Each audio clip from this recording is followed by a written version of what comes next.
मेरा नाम केशव कुमार है और मैं डीएलएड 2018 बैच का प्रशिक्षु हूँ।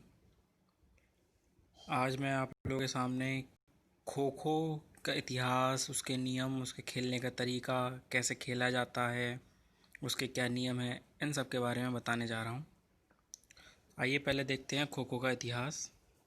खो खो जो है वो भारत का एक लोकप्रिय खेल है और प्राचीन समय में ये महाराष्ट्र में रथ पर खेला जाता था, जिसके कारण इसका नाम रथेड़ा पड़ गया था।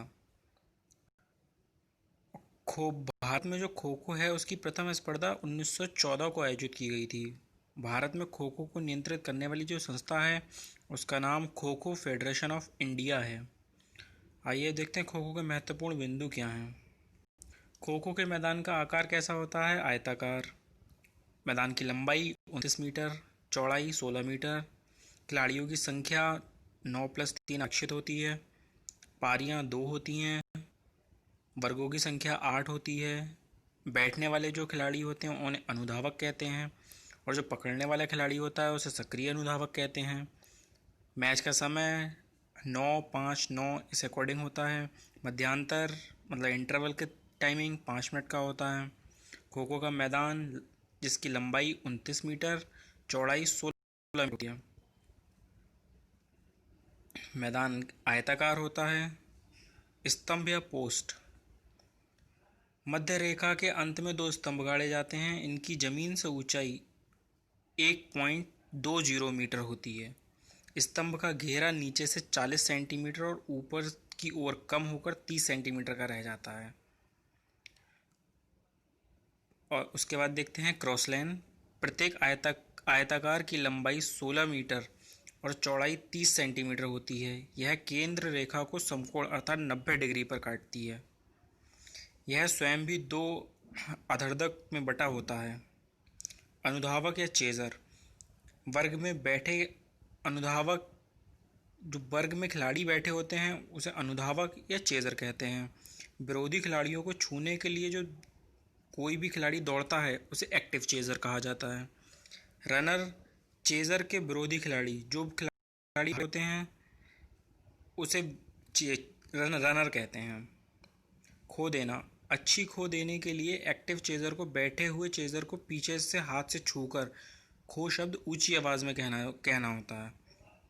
हाथ लगाने और खो कहने का काम एक साथ होना चाहिए। फिर उसका देखते हैं खो में फाउल होता है। बैठा हुआ खिलाड़ी अगर है वो एक्टिव चेज़र किसी तरह का उल्लंघन कर देता है तो उसे फाउल की श्रेणी में भेजा जाता है। दिशा ग्रहण करना, जब एक्टिव चेज़र एक पोस्ट से दूसरी पोस्ट तक जाता है तो उसे दिशा ग्रहण कहते हैं। मुंह मोड़ना, यदि एक्टिव चेज़र एक विशेष दिशा की ओर जा रहा है और वह अपने कंधे की रेखा 90 डिग्री के कोण से अधिक दिशा में मुड़ा लेता है तो इसे मुंह मोड़ना कहते हैं और यह एक तरीके का फाउल कहलाता है।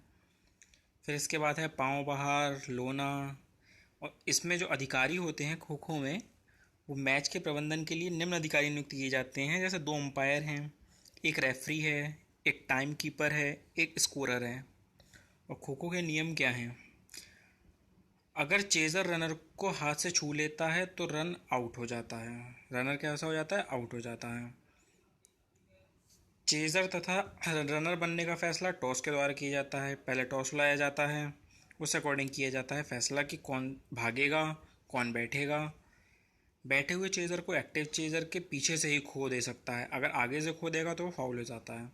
और खो भी ये नहीं कि दूर से भागते हुआ आए, भागते भागते कह दिया खो, नहीं, पास जाकर उसकी पीठ को छू कर फिर खो देना चाहिए। जब तक बैठे हुए चेज़र को खो नहीं दी जा सकती वह अपनी जगह से नहीं उठ सकती। उठ गया तो एक तरीके का फाउल है। एक्टिव चेज़र द्वारा खो देने पर ही चेज़र के स्थान पर बैठेगा। अगर वह उसने खो नहीं दिया और बैठ गया तो ये भी एक फाउल है। खो मिलने के बाद चेज़र उसी दिशा में जाएगा जिस दिशा के वर्ग से उठने के बाद केंद्र पट्टी को पार करके अपनाई होगी। वह किसी भी दूसरी, वो चाहे कि सीधे भाग रहा है फिर उसके बाद पीछे के लिए लौट आए, नहीं, ऐसा नहीं। अगर वो सीधे भाग रहा है, जिस दिशा में उसने निर्णय लिया है वह उसी दिशा में भागेगा। ये हैं खो खो के कुछ नियम। इसी के साथ मैं अपनी वाणी को विराम देता हूँ। धन्यवाद।